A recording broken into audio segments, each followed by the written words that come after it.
Hello everyone, कैसे हो आप सब। मैं हूं गौरव काबरा। एक बार फिर से आप सबका बहुत बहुत स्वागत है हमारे यूट्यूब चैनल पे।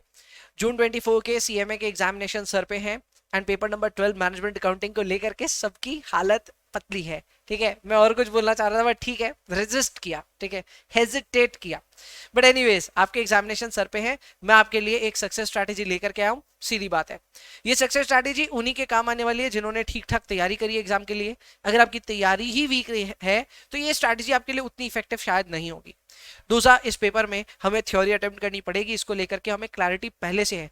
तो अगर आपने थ्योरी नहीं करी अभी तक, प्लीज अच्छे से कर लीजिए। थ्योरी है बड़ी आसान, बहुत ही ज्यादा सिंपल है, लेकिन पढ़नी तो पड़ेगी। Correct. So what I am going to do, मैं अपनी थ्योरी का जो पीडीएफ है, वो थ्योरी का पीडीएफ आपके लिए इस वीडियो के डिस्क्रिप्शन में डाल दूंगा। एटलीस्ट आप वहां से डाउनलोड करके पढ़ाई कर सकते हो। सो थ्योरी का पीडीएफ हर किसी के लिए डिस्क्रिप्शन में डाल दूंगा। जरूर से पढ़ लेना, ज्यादा नहीं है, मेरे ख्याल से 50-60 पन्ने होंगे and you can easily complete that. Complete करके जाना और बहुत सारी थ्योरी यहाँ पे अटेम्प्ट करनी पड़ सकती है, तो उसके लिए तैयार हो जाना।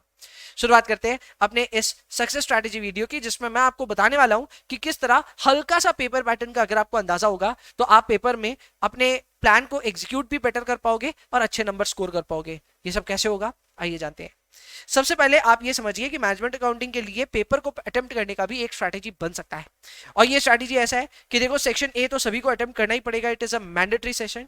एंड इस सेक्शन में 30 नंबर, आपको 15-15 नंबर के 2-2 मार्क्स के एमसीक्यू मिलेंगे, जो कि 50% थ्योरी और 50% प्रैक्टिकल से होने चाहिए।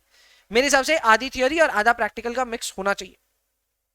यहाँ पे अगर आपकी थ्योरी अच्छी होगी तो आप सारे के सारे थ्योरी राइट कर सकते हो, और प्रैक्टिकल भी ठीक ठाक होंगे तो यहाँ पे काफी हद तक आप राइट कर सकते हो। यहीं पे ट्राई कीजिएगा कि मैक्सिमम से मैक्सिमम नंबर आप उठा लें, मतलब 30 में से 20 या 22 कम से कम आपको स्कोर करना चाहिए। इससे ज्यादा हो तो और भी अच्छा है। इसके अलावा सेक्शन बी की तरफ अगर हम चले तो सेक्शन बी में आपको टोटल 5 क्वेश्चंस अटेम्प्ट करने हैं 7 में से। मेरा ऐसा मानना है कि आपको 5 में से पहले 3 क्वेश्चंस को पहले 1.5 घंटे में टारगेट करना चाहिए। यानी 30 मिनट आप ऑलरेडी एमसीक्यू को दे चुके हो, अगले 1.5 घंटे आपको यहाँ पे 3 क्वेश्चन को अटेम्प्ट करना है। मैं अगर आपकी जगह होता तो I would have picked 2 chapters जो मेरे फेवरेट है, और मेरे फेवरेट चैप्टर्स, और दोनों चीजों को देखना होगा, मेरे भी फेवरेट है एंड इसके अलावा आपके एग्जामिनेशन में उसके इजी क्वेश्चन आने के चांसेस ज्यादा हैं।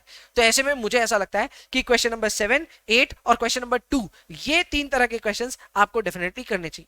अब यहां ध्यान दीजिएगा, 90 मिनट आपको देना इन क्वेश्चन को करने में। मैक्स टू मैक्स मुझे लगता है उससे कम समय में ही हो जाएगा। क्यों? क्वेश्चन नंबर 7 ए और 7 बी दोनों डिविजनल परफॉर्मेंस मेजरमेंट से है।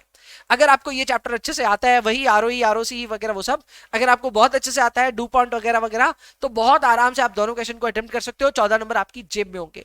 पर कल को अगर आपको ये नहीं आता है, you might have to replace it with some other question, तो उसकी तैयारी आप देखिए।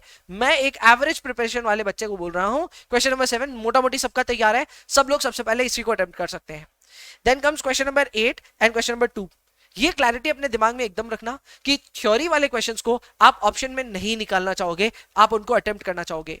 भैया ये तो एकदम अलग बात है, आप कभी भी ऐसी बात नहीं करते, आप बोलते हो थ्योरी अटेम्प्ट मत करना। जी हाँ, अब यहीं पे मैं बोल रहा हूं थ्योरी अटेम्प्ट जरूर करना। अगर आपको अपने नंबर बचवाने हैं, अगर आपको फंसने से बचना है, तो आपको क्वेश्चन नंबर 8 और क्वेश्चन नंबर 2 दोनों अटेम्प्ट करने पड़ेंगे एग्जामिनेशन में, आप कितना भी जोर लगा लेना। तो वहीं पे मुझे ऐसा लगता है question number 8 and question number 2 को पहले 2 घंटे में खत्म करके आगे बढ़िए। मेरे को ऐसा लगता है अगर आपने ऐसे अटेम्प्ट किया क्वेश्चन नंबर 7, 8 और 2, तो आपको ये पूरा कंप्लीशन करने में 2 घंटे भी नहीं लगेंगे, इंक्लूडिंग एमसीक्यूज। तो एमसीक्यू और ये सब मिलाकर के 1.5 घंटे के आसपास में कंप्लीट हो जाना चाहिए, बट ज्यादा से ज्यादा समय लगा तो 2 घंटे आप लगा सकते हो।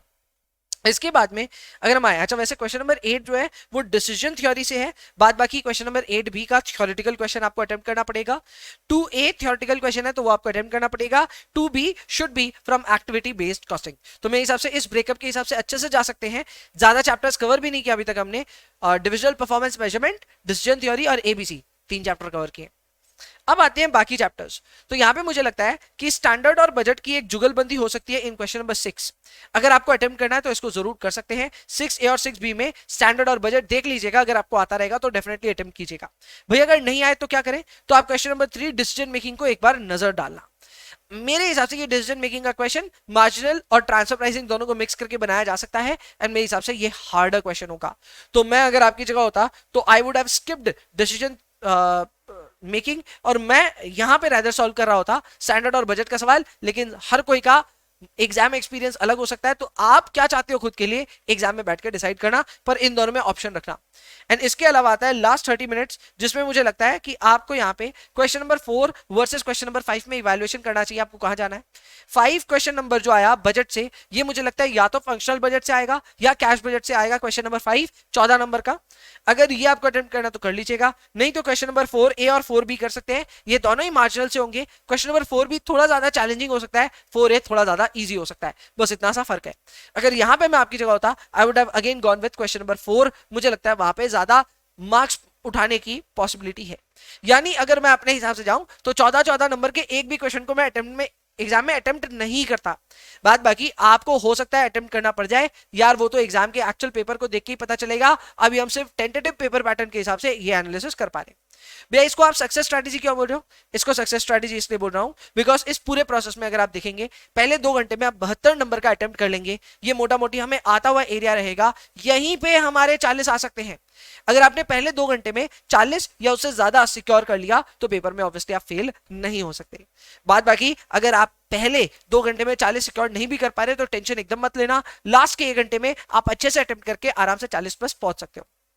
इसके अलावा कुछ फाइनल रिमाइंडर्स है जो मैं आपको देना चाहता हूं, जिसमें पहला रिमाइंडर यही है कि भाई अपना यही गिनो यार कि आपको कितने मार्क्स का आता है, rather than ये गिनो कि आपको कितने मार्क्स का नहीं आता है। This is extremely critical. Question करो, नोट करो कितने मार्क्स आया, क्वेश्चन करो, नोट करो कितने मार्क्स आया। आमतौर पे देखे हुए सवाल एग्जाम में आप जब बनाते हो तो बहुत क्लियरली पता रहता है कि इसके नंबर मिलेंगे या नहीं मिलेंगे, तो अकॉर्डिंगली कैलकुलेशन करते रहना कितने मार्क्स अपने को आ रहे हैं rather than कितने नहीं आ रहे हैं। कितने मार्क्स कट रहे हैं ये तो एकदम नहीं सोचना चाहिए, ये एक नेगेटिव थॉट लेकर के आता है और ये अच्छी बात नहीं है। पॉजिटिव थॉट के साथ जाना, सिर्फ ये गिनना कि आपको कितना आता है, वैसे आपका काम मिल जाएगा। नंबर 2, टाइम मैनेज अच्छे से करना। Time management is extremely critical. मेरे को ऐसा लगता है मैनेजमेंट अकाउंटिंग में टाइम मैनेजमेंट का इशू नहीं होना चाहिए, क्योंकि आपको कुछ एरिया ऐसा है जो नहीं आ रहा होगा, लेकिन अदरवाइज मेरे को ऐसा लगता है टाइम मैनेजमेंट इतना बड़ा इस पेपर में इशू नहीं होगा। फिर आता है अपना लास्ट ऑब्जेक्टिव। लास्ट ऑब्जेक्टिव तो भैया कॉन्फिडेंट होने का है ही, लेकिन ऑब्जेक्टिव आपका मैं वापस आपको याद दिला दूं, आपका पहला ऑब्जेक्टिव ये है कि एग्जामिनेशन में आपको पास करना है। आप जबरदस्ती खुद को प्रेशर में मत डालना, मेरा 70 नहीं आ रहा है, हाय राम मेरा 75 नहीं आ रहा है, हाय राम मेरा 80 नहीं आ रहा है। नहीं भाई, अपना पहला ऑब्जेक्टिव है पेपर को क्लियर करना। 40 आ गया तो 50 का ख्वाब देखना, 50 आ गया तो 60 का ख्वाब देखना, एंड सो ऑन। अपने प्रोग्रेस को धीरे धीरे इवैल्यूएट करना, घर से खुद के ऊपर प्रेशर मत डालना। एंड आखिर में कॉन्फिडेंस। मैंने बहुत सारे एग्जाम्स दिए अपने लाइफ में और हर एग्जाम में मैंने एक ही चीज पाया है कि मैं हमेशा अंडर प्रिपेयर्ड था, यानी जितना मुझे प्रिपेयर्ड होना चाहिए था उससे मैं कम प्रिपेयर्ड था, लेकिन स्टिल मैंने सारे एग्जाम्स क्लियर किए। उसके पीछे सबसे बड़ा रीजन है confidence.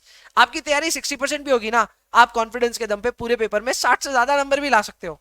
Yes, that is also possible. अब ये करने के लिए खुद के अंदर आत्मविश्वास रखिए। आपने जितनी पढ़ाई करी, जितना एफर्ट मारा, वो सारा आपके काम आने वाला है, एंड एग्जामिनेशन में आप बहुत अच्छा करने वाले हो। ये चीज खुद को डेफिनेटली कॉन्फिडेंस के साथ बोलिए। अगर आप खुद के ऊपर ही अंगुली उठाएंगे तो कोई फायदा नहीं है एग्जामिनेशन में जाकर के। तो प्लीज कॉन्फिडेंस अपने अंदर जगाइए, और बाद बाकी जो मैंने पेपर पैटर्न को लेकर के एक अवेयरनेस आपके अंदर क्रिएट की है, इसका जरूर ख्याल रखना। मेरे हिसाब से आपका पेपर बहुत अच्छा जाएगा।